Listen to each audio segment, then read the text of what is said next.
kita membicarakan masalah usul Baginda Ali.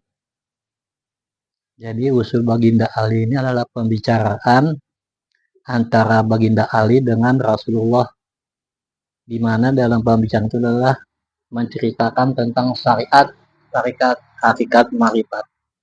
Jadi syariat, tarikat, hakikat, marifat itu adanya itu ketika Sayyidina Ali bertanya kepada Tuhan Rasulullah, ya kan? Sebagai dasar daripada ajaran tasawuf. Dia berdasarkan daripada kitab Usul Baginda Ali. Adapun kemudian daripada itu, inilah suatu risalah yang kecil dan menyatakan usul Baginda Ali. Barang siapa yang mengetahui daripada usul Baginda Ali ini, isinya jadi sempurna amalnya. Sembah Sayyidina Ali, ya Tuanku, ya Rasulullah, apa istana syariat, tarikat, hakikat, dan marifat. Maka sabda Rasulullah Shallallahu Alaihi Wasallam bersabda, adapun istana syariat itu tubuh kita, istana tarikat itu hati kita, istana hakikat itu ruh kita, istana marifat itu adalah sir. Jadi maksudnya tuh diri kita ini mengandung syariat, tarikat, hakikat, marifat. Tubuh, hati, ruh, dan sir. Tubuh, hati, nyawa, dan sir. Jadi barang siapa yang dia mengenal perjalanan sampai di hakikat, berarti dia sampai di tingkat ruh. Kalau dia marifat, sama di tingkat sir. Maka sembah Sayyidina Ali, ya Tuanku, syariat, tarikat, hakikat, marifat. Apa kejadiannya? Tadi yang pertama tadi istananya kan, istana. Ini kejadiannya. Kejadian syariat itu tanah dan Rasulullah. Kejadian tarikat itu air, hakikat itu angin, kejadian marifat itu api. Jadi marifat itu adalah api. Api itu di dalam diri kita itu adalah darah, itu yang meliputi seluruh alam, ya kan. Kalau hakikat itu pada diri kita adalah angin, maksudnya angin itu adalah nafas kita yang berzikir hu Allah. Kalau api ini kan sudah duduknya di perasaan kita. Maka sembah Sayyidina Ali, ya Tuanku, adapun air itu air apa, angin itu angin apa, tanah itu tanah apa, dan api itu api apa.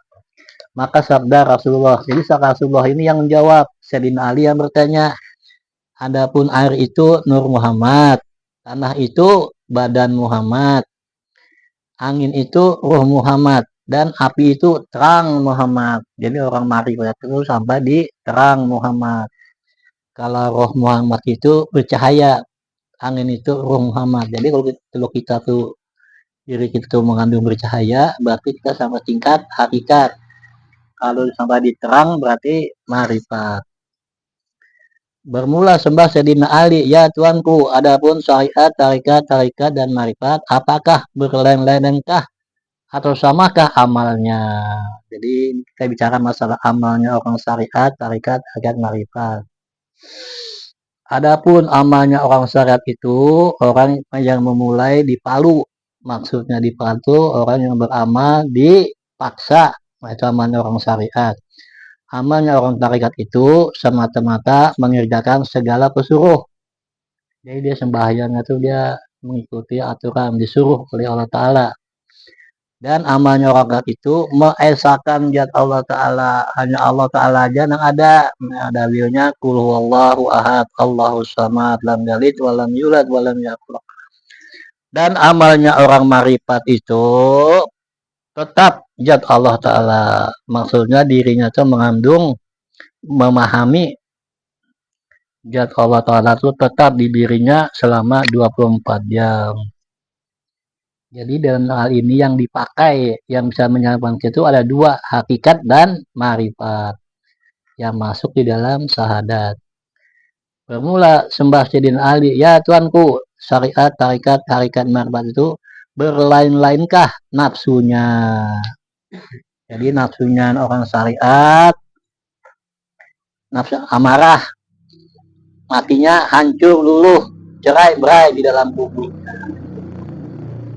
Jadi orang syariat itu matinya nafsunya amarah, matinya hancur luluh cerai berai di dalam kuburnya. Orang tarekat itu nafsunya sawiyah, matinya kurus kering di dalam kuburnya. Nah, yang paling penting itu hakikat. Hakikat itu nafsunya orang hakikat itu adalah lu amah, matinya lemak, lamak, gemuk, putih kuning di dalam kuburnya. Dan yang terakhir, matinya orang marifat itu, nafsunya orang marifat itu, nafsunya itu mutmainah, matinya lenyap di dalam kuburnya. Jadi kalau ingin lenyap di dalam kuburnya, kita harus menjadi orang makrifat. Maka sabda Sayyidina Ali, ya tuanku, adapun syariat tarikat dari marifat itu berlain-lainkah atau samakah akan sembahyangnya? Nah, ini paling penting ini sembahyangnya lah. Jadi sembahyangnya orang syariat itu kiblatnya menghadap Baitullah, memberi tubuhnya bercahaya. Jadi orang syariat itu kiblatnya Baitullah, sholatnya menghadap Baitullah, tubuhnya bercahaya. Sholatnya orang tarekat itu kiblatnya menghadap Baitul Makmur, yaitu di langit yang ke-8. Hatinya bercahaya. Sholatnya orang hajat itu kiblatnya menghadap aras, langit yang ke-9, memberi rohnya atau nyawanya bercahaya. Sholat orang marifat itu akan kiblatnya menghadap seperti firman Allah Ta'ala di dalam Quran. Nama tuwalu pasama wajhullah. Artinya, barang di mana kamu hadapkan akan mukamu atau hatimu atau akalmu atau rohmu, maka di sanalah wujud Allah Ta'ala. Maka bercahayalah jatnya dan imannya terang tiada sepertinya. Jadi oleh sebab itu carilah ilmu sampai di tingkat hakikat marifat supaya sempurna diri kita. Bermula sembah Sidina Ali, ya tuanku, adapun syariat tarikat marifat berlelenkah atau samakah pekerjaannya? Ini pekerjaannya. Pekerjaan zakat itu mengata syahadat, sholat, puasa, zakat, dan naik haji. Pekerjaan tarikat itu hatinya mentasbihkan barang yang diamalkannya, menetapkan pekerjaan marifat itu. Pekerjaan hakikat itu senantiasa mengesahkan zat Allah Ta'ala, menafikan barang yang lainnya. Pekerjaan marifat itu semata-mata tetap adanya dan sendirinya zat Allah Ta'ala. Jadi pekerjaan marifat itu semata-mata tetap adanya dan sendirinya zat Allah Ta'ala. Jadi yang paling penting itu hakikat dan marifat. Ini pekerjaannya. Kemudian bermula sembah Sayyidina Ali, ya tuanku Rasulullah, syarikat, tarikat, hakikat, marifat, samakah alamnya? Nah, maka sabda Rasulullah, syarikat itu perjalanan tubuh, yakni alamnya alam malak. Nah, alam malak. Tarikat itu alam malakut, perjalanan hati. Hakikat itu alam jabarut, perjalanan ruh. Marifat itu alam lahut, perjalanan sir. Nah, jadi kalau kita sudah sampai marifat kita sampai di sir, tubuh, hati, nyawa sir, berarti kita sudah marifat. Itulah perjalanan di alam lahut. Maksudnya lahut itu alam ketuhanan. Maka sembah Sayyidina Ali, ya tuanku, bagaimanakah ilmunya orang syariat? Jadi ilmunya orang syariat itu adalah ilmu yakin. Ilmunya orang tarikat itu ilmu yakin. Ilmunya orang hakikat itu hakul yakin. Ilmunya orang marifat itu kamalul yakin. Jadi dia kamalul yakin. Sembah Sayyidina Ali, ya tuanku, bagaimanakah kebaktiannya? Jadi kebaktian orang syariat itu tobat segala doa. Kebaktian tarikat itu sabar dan ridho. Kebaktian hakikat itu syukur barang yang datang daripada Allah. Kebaktian marifat itu ikhlas, menyerahkan dirinya kepada Allah Ta'ala. Maka sembah Sayyidina Ali, bagaimanakah kejadiannya yang 4 itu? Jadi syariat itu kejadiannya af'al, taryat itu kejadiannya asma, hakikat itu kejadiannya sifat, marifat itu kejadiannya zat. Bermula Sayyidina Ali, ya Tuanku, adapun yang empat itu apakah zatnya? Maka menjawablah Rasulullah, adapun syariat itu kulit bulu pada diri kita. Hakikat itu darah daging, hakikat itu urat tulang. Marifat itu otak sumsum. Jadi marifat itu dia bermain di otak. Karena otak itulah puncak daripada marifat. Dengan zikirnya tiada suara dan tiada huruf. Maka sembah Sayyidina Ali. Adapun yang empat itu bagaimanakah maujudnya? Maujudnya sabda Rasulullah. Syarikat itu pendengaran, tarikat itu penglihatan, hakikat itu penciuman, marifat itu pengrasaan, perasaannya.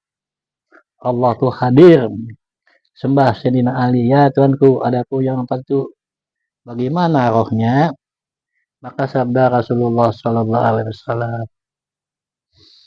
syarikat itu rohani, tarikat itu roh ramani, hakikat itu roh idafi, marifat itu rabbani. Jadi orang marifat itu dia bermain di rabbani karena dia sudah sampai di mengetahui rasa Tuhan daripada man arafa nafsahu abad rabbahu. Akhirnya akhir kalam. Assalamualaikum warahmatullahi wabarakatuh. Habis.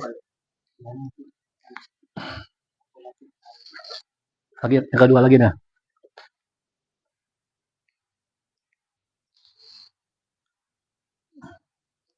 Bismillahirrahmanirrahim. Allah itu nama bagi zat, wajib adanya sempurna sifat. Adanya itu tiada bertempat. Dalilnya Esa, kul huwallahu ahad. Kul huwallahu ahad, Esa apakah maksud? Maka berbilang menjadi luput. Kenapakah tiga isbat disebut? Allah Muhammad, alam meliput. Laisa kamislihi sudah bertahan, menolak bersekutu dan bersamaan. Di manakah jalan mencari Tuhan? Hendak bertemu dengan Tuhan. Dengar di sini kami nasihat kepada sekalian handai sahabat. Bernama Allah yaitu empat. Apal asma, sifat zat. Jadi Allah itu terdiri daripada alif lam lam ha, isyarat daripada apal asma sifat zat. Itulah yang memenuhi jihad 8. Maksudnya jihad 8 itu atas, bawah, kanan, kiri, muka, belakang, luar 8. Ada 8. Jadi apal asma sifat zat Allah itu meliputi jihad 8. Wujudnya itu tiada sebenaran, karena yang mewujud Allah sendirian. Yang empat itu tiada cerainya, semuanya itu Allah sendiri yang punya. Wujud yang lain panah semuanya, itulah hakikat yang sebenarnya. Allah itu jahir bertampai, karena yang empat tiada bercai, tiada lindungnya barang sehelai, janganlah lagi lengah dan lalai. Janganlah lagi lalai dan lengah supaya bertemu ke dengan Allah. Tiada terhalang, tiada terpisah. Di mana ada kamu, di situ jualah. Jadi Allah Ta'ala itu di mana ada kamu, di situ jualah. Maksudnya itu Allah Ta'ala ada di diri kita. Semua Allah punya perbuat, itulah sebenarnya pandang hakikat. Apal tiada cerai pada zat, ambil Allah ilmu dalil wahdaniyat. Maksudnya wahdaniyat itu adalah keesaan. Itulah pandang diintai-intai, jahir di nama, ia bertampai, sama tiada bercerai, tiada lindung ya barang sehelai. Jadi Tuhan itu dia bertampai, bernyata itu adalah di nama. Setiap nama tidak bercerai kepada yang punya nama. Yang punya nama itulah yang disebut rahasia atau ismu ajam. Sebenarnya nama jadi cermin, intalah sungguh-sungguh jangan kelain, wujud yang asal bukan bersalin. Lamun pinandu pasilah tulis. Maksudnya pinandu tetap kenal. Kita bisa melihat Allah karena Tuhan itu adalah dia bertampai di nama. Sungguh-sungguh nama itulah yang kita pandang. Karena setiap nama tidak percaya kepada yang punya nama. Yang punya nama itulah si rahasia. Jadikan esa pemandangmu, Tuhan mewujud hampir padamu. Cobalah kenal akan dirimu, niscaya terkenal akan Tuhanmu. Maksudnya tuh man arafan nafsahu fakat arafa rabbahu. Barang siapa kenal dirinya, niscaya terkenal akan Tuhan. Kita menyebut, Tuhan menyebut, jadikan mesra penuh dan liput. Karena yang lain tiada wujud, itulah sebenarnya di dalam suhud. Jadi Allah tuh meliputi, namanya muhitumbi, meliputi dengan nurnya, meliputi dengan rahasianya, meliputi dengan dirinya. Karena dia aja yang ada. Tiada yang berkehendak, hanya Tuhannya. Kehendakmu itu dikehendakannya. Tahumu itu ditahukannya, hidupmu itu ialah hidupnya. Jadi hidupmu itu ialah hidupnya. Maksudnya ya nang hidup jahil Robi itu batin abdi. Jadi nang hidup itu adalah hidupnya Tuhan. Kita cuma dipinjami tadi itu. Itulah jalan mencari Tuhan. Sifat dirimu itu karena kan jahil diri, jahil di badan. Karena satu selalu lawasa. Karena Tuhan itu dia menyamar menjadi manusia. Jadi manusia itulah yang mengandung nur Tuhan, mengandung diri Tuhan, mengandung asma Tuhan. Esa pengakuan sudah didapat seperti perkataannya Kulhuwallahu ahad. Itulah sebenarnya orang marifat, karamlah ia di lautan ahdiah. Maksudnya lautan ahdiah itu dia menjadi zat semata-mata, jatul bukti, menyebut Allah sukanya hati, Tuhan hidup dirinya mati, hilanglah tubuh Tuhan mengganti, itulah perjalanan sempurna pasti.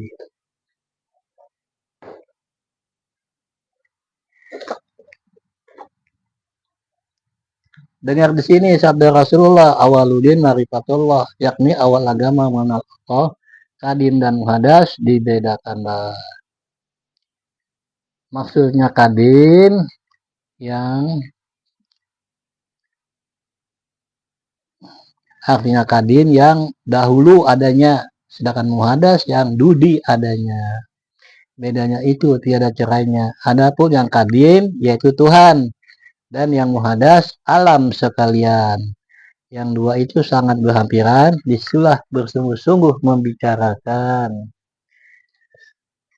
Disitulah Tuhan hati-hati banget supaya jangan sampai terserikat adanya Tuhan tiada bertempat. Lagi hampirnya bukan hulul dan itihad. Artinya hulul ada ketempatan di dalam satu jihad yang delapan. Maksudnya di salah satu jihad harus bawah, kanan, kiri, muka, belakang, bawah, delapan. Tuhan itu bertempat di dalam diri. Nah itu berarti sesat itu. Artinya hulul ada kesempatan di dalam satu jihad delapan, bertempat di kiri atau di kanan, ada di belakang atau di hadapan, atau di atas atau di bawah atau di luar atau di dalam.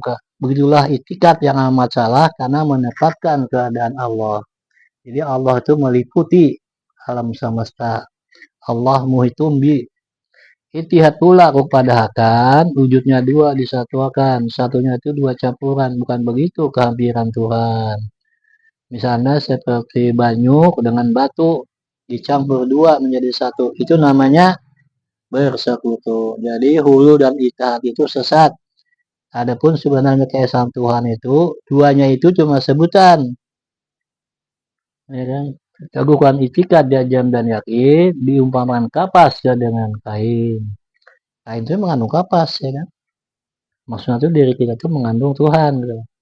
Allah itu tentulah ada, wajib dikenal, tak boleh tiada. Ambil keterangan firman dan sabda, kamu masukkan ke dalam dada. Apabila Tuhan itu terserikat, itu najis yang paling ringan, tidak diterima amal ibadat, kekal di neraka selama hidup. Jadi paham hudu dan itihad itu adalah sesat. Yang betul adalah paham wahdatul wujud. Yang ada hanya Allah Ta'ala. Maksudnya Allah Ta'ala itu yang ada itu dirinya. Karena Allah itu adalah sebuah nama. Tapi setiap nama tidak bercerai kepada yang punya nama. Yang punya nama itulah yang disebut rahasia. Akhirul kalam dan mengucapkan wassalamualaikum warahmatullahi wabarakatuh. Itu yang tadi kayak yang pertama itu kalau dimasukkan